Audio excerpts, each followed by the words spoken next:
So let's talk about how World War II gets started. So a lot of the roots of World War II actually come from the aftermath of World War I and the reality of the Great Depression, which, as we've talked about earlier this semester, is not just affecting the United States, but is a truly global economic depression. But really, the immediate factors for the world going to war again is the rise of fascism, particularly in three nation states: Germany, Italy, and Japan. Italy was actually the very first fascist state in the world. Benito Mussolini and his supporters, the Black Shirts, uh, overthrew the Italian government in the early 1920s and established a fascist state in Italy. Japan also started drifting towards fascism, particularly driven by their military in the late 20s and early 1930s. While Japan does have an emperor at this time, he is more of a figurehead. Kind of consider him to be the equivalent of, say, Queen Elizabeth II of England, in that he's there, he's royal, but he's really not doing anything in terms of day to day governance. And then in Germany, Adolf Hitler, who was an Austrian of German descent, had actually tried to overthrow the German government, like Mussolini had done in Italy. His first attempt in Munich, the Beerhof Push, uh, is now the site of a Hard Rock Cafe, weirdly enough. But that was unsuccessful. That landed Adolf Hitler with a sentence to serve. And it's during this time that he's inspired to write his memoir, Mein Kampf, or My Struggle. So Adolf Hitler and Nazis, the Nazi party in Germany, will gain power peacefully through the electoral process. They'll start to gain more momentum at the polls in the late 1920s, and then Adolf Hitler is legally appointed as Chancellor of Germany in 1933. So that's a common myth about Adolf Hitler, that he seized power in Germany. He tried that, didn't work the first time, so he went through peaceful and legal methods when he finally did ultimately gain control. So, what exactly do we mean when we talk about fascism? So, fascism is a form of extreme politics in which we have a very strong political state, a strong government, and a very strong leader with a lot of power and not a lot of checks on that power. So, fascism is an example of what we would call an authoritarian or totalitarian state. The difference between fascism and communism, like we see in the Soviet Union in the same time period, is pretty much in their social politics. Fascism is extremely conservative, communism is extremely liberal. Okay, but they're both totalitarian states.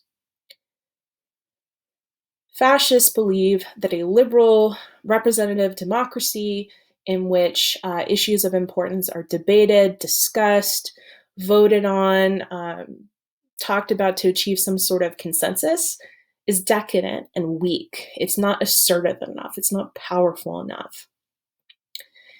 And so fascism, again, tends to give most of its power and its authority and its decision-making capabilities directly to the upper echelons of government, and in particular, the leader of the state. Fascism is extremely nationalist, what we call ultranationalism. Okay? So, an extreme form of patriotism and national pride. Fascism is also very much ethnocentric. So, ethnocentrism means privileging one particular ethnicity or people group over others, and depicting, in the case of fascism, that people group as the most evolved and the most superior and the most perfect example of humans.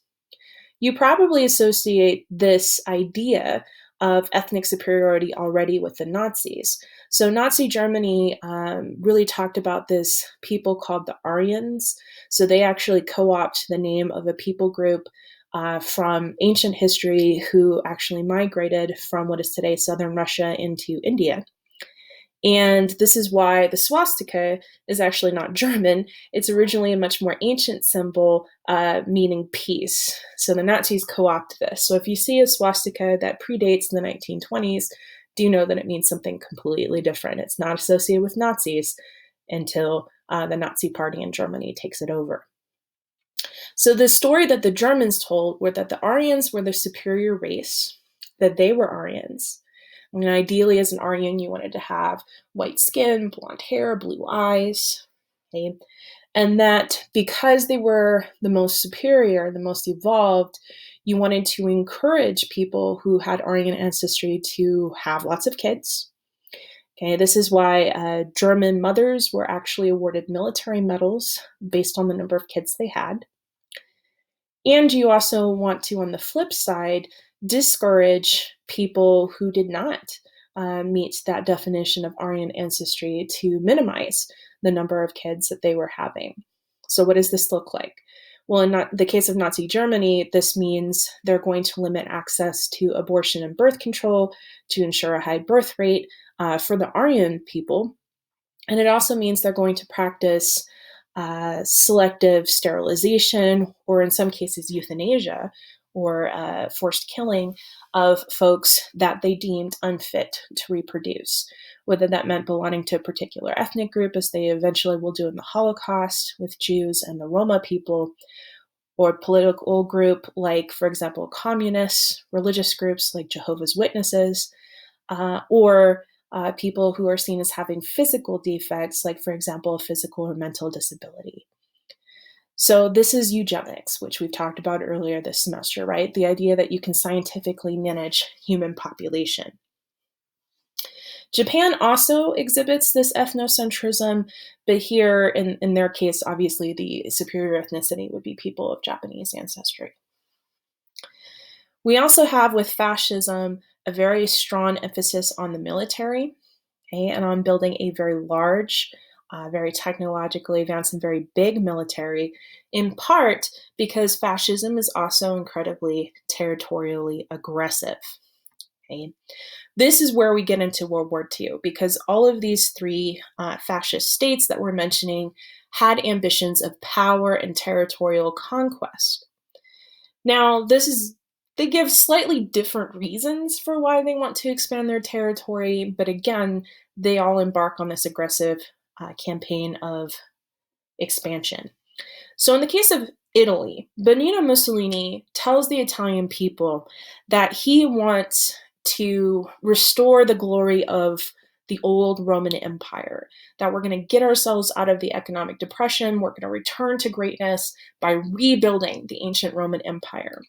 So that meant that Italy started to invade and try to conquer areas that were historically part of the Roman Empire, like Libya in northern Africa and Albania in southeastern Europe. But that also meant that they just tried to conquer areas that were somewhat adjacent and weren't historically part of the Roman Empire. Ethiopia, which was one of only 2 African nations to have never been colonized by Westerners, was invaded by Italy starting in 1935, even though it had never been historically controlled by the Roman Empire. Japan gets its start with territorial aggression far earlier than the other 2 nations. Japan will use an incident in which there is sabotage of Japanese-owned railroads in the Manchuria region, today a part of China, then a region in between China and Korea, as an excuse to invade and occupy Manchuria in 1931. Spoiler alert, the Japanese sabotaged their own railroads so that they would have an excuse for expansion into Manchuria. Japan also boldly invades China in 1937. At the time, China is in the middle of a civil war between nationalists and communists. The civil war is put on hold to deal with Japanese expansion. Japanese conquest of China is very horrifying, especially for civilians. The case of Nanjing is probably the most infamous in the Japanese conquest of China. In Nanjing, hundreds of thousands of civilians are killed, whether due to bombing raids, attacks being used as target practice by Japanese troops, hunger, disease. A lot of this was actually recorded by Americans who stayed behind in a mission to try to help the Chinese civilians.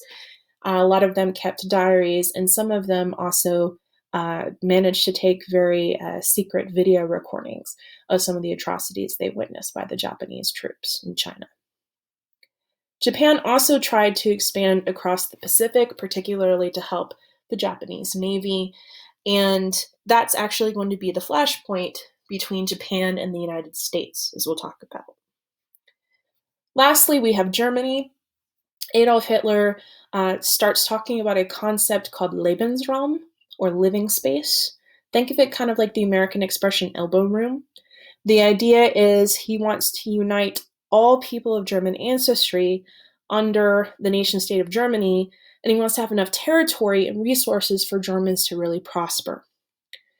So in pursuit of those two goals, Adolf Hitler will declare a union, or Anschluss, with Austria, his homeland, in 1938, and in the same space will also forcibly occupy and take over the Sudetenland region, which was a region of Czechoslovakia, which was occupied by people of mostly German descent.